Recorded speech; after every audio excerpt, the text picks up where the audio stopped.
লিল্লাহে তাকবীর, লিল্লাহে তাকবীর। কোরআন হাদিস যেখানে, গান বাজনা যেখানে, লিল্লাহে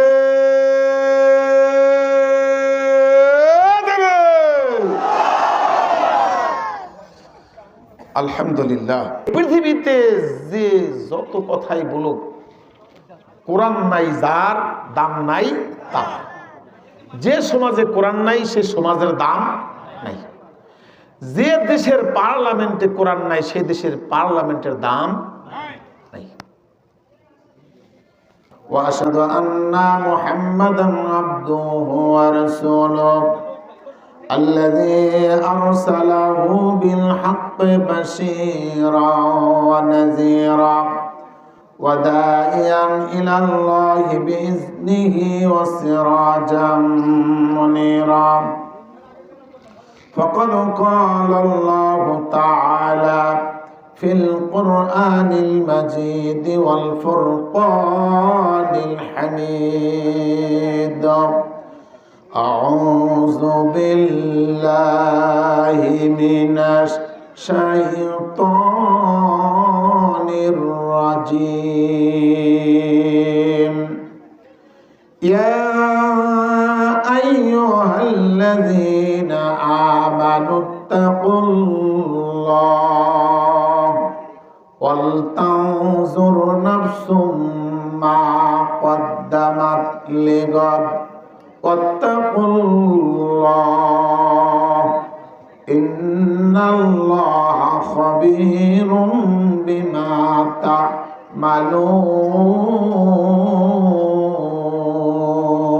تعملون. وعن أبي هريرة رضي الله عنه عن النبي صلى الله عليه وسلم قال الساعي على الأرملة والمسكين كالمجاهد في سبيل الله أحسبه قال كالقائم لا يفطر وكالصائم لا يفطر رواه مسلم. মুসলিম আমি সংগ্রামে, আমি মুসলিম আমি সংগ্রামে, আমি চির রণবীর, আল্লাহকে ছাড়া কাউকে মানি না। লারাই তাকবীর, লিল্লাহে তাকবীর।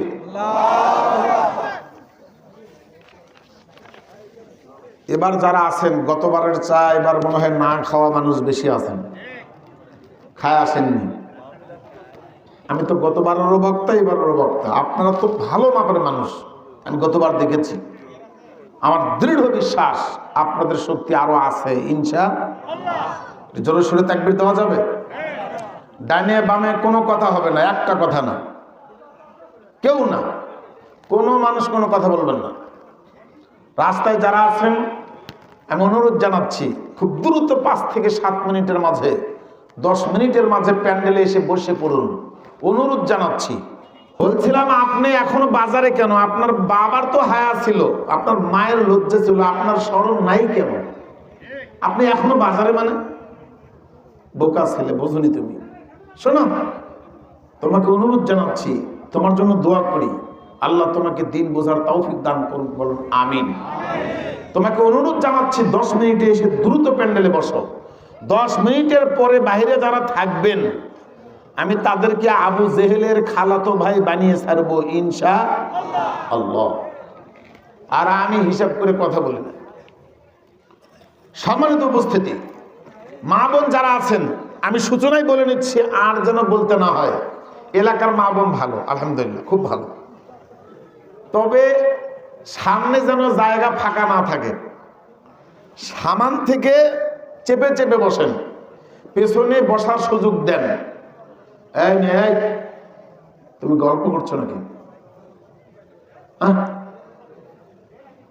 তোমাকে আমি খুব মহব্বত করি, তুমি মায়ের জাতি। মা বোন আপনাকে বলছি, আর দ্বিতীয়বার যেন বলতে না হয়। এখন কিন্তু নরম সুরে বলছি, কিছুক্ষণ পরে গরম সুরে বলবো, তখন রাগ করেন না। তো রাগ করার আগে অনুরোধ জানাচ্ছি, দোয়া করছি, মা বোন আপনারা আগে থেকে চেপে চেপে বসেন। আর রাস্তাঘাটে যারা আছেন যদি মুসলমানের সন্তান হন আর মুসলমানের ঘরে জন্ম হয়ে থাকে, আপনাকে অনুরোধ জানাচ্ছি 10 মিনিটে বসতে হবে। আর যদি না বসতে পারেন তাহলে আমি ধরে নিব এই এলাকার আপনার বাবা হয় হিন্দু না মা হিন্দু। আসেন, যার হাত আছে তার কাছে দুটি দাবি আছে, দুটি হাত উঁচু করি। যে যার হাত নাই তার কাছে দাবি নেই। আল্লাহ তুমি তাকে দেখো, যার হাত থাকার ফলে উঠায়নি, আল্লাহ তুমি কিয়ামতে বিচার করো। যার যত শক্তি আছে হুঙ্কার দিয়ে তাকবীর দিবেন, লিল্লাহে তাকবীর, লিল্লাহে তাকবীর। কোরআন হাদিস যেখানে, গান বাজনা যেখানে, লিল্লাহে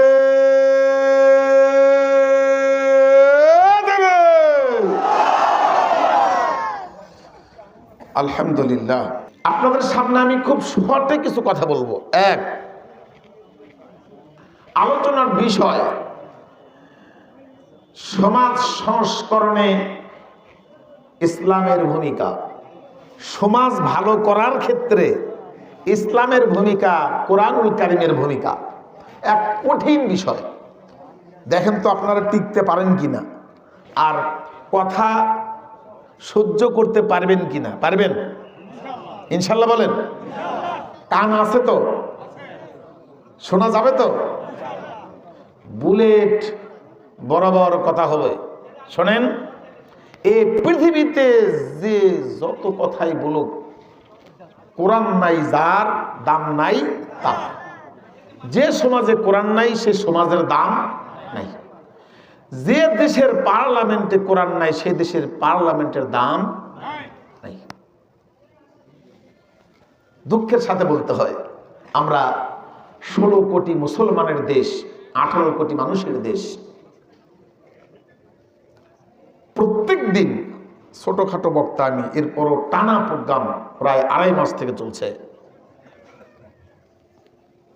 প্রত্যেক দিন, প্রত্যেক রজনীতে মাহফিল। জাতির পরিবর্তন কতটুকু? আজও মানুষ সুদ, ঘুষ, জিনা, ধর্ষণ, চাঁদাবাজি, লুটপাট ছাড়তে পারলো না। অথচ পৃথিবীতে সবচেয়ে জঘন্য সমাজ ছিল রাসূলের যুগের সমাজ। সবচেয়ে বর্বর, সবচেয়ে নিকৃষ্ট সমাজ ব্যবস্থা ছিল রাসূলের যুগের সমাজ। আল্লাহর নবী তখন নবী হন নাই।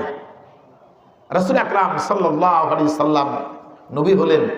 নবী হওয়ার পরে যুগ যুগ ধরে দিনের পর দিন কোরআন নাজিল হলো।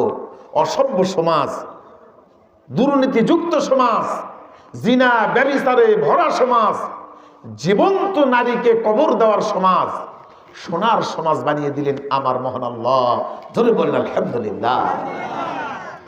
সেই সোনালী সমাজ প্রতিষ্ঠিত হয়েছিল, যার মধ্য দিয়ে তার নাম আল কোরআন। জোরে বলেন, তার নাম কি? সেই কোরআন আজও আছে না নাই?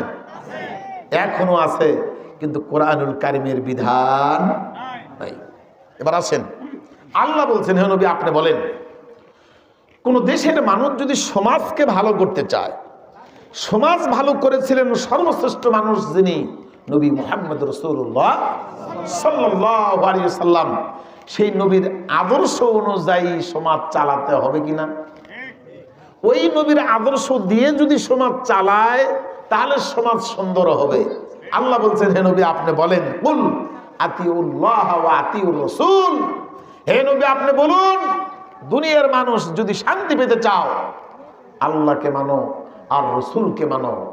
এবার আল্লাহ কোরআনুল কারীমে কি বলেন দেখেন। আল্লাহ বলছেন, হে নবী আপনি বলেন, আউযু বিল্লাহি মিনাশ শাইতানির রাজীম, মাল্লাম ইয়াহকুম বিমা আনজালাল্লাহ ফাউলাইকা হুমুল কাফিরুন।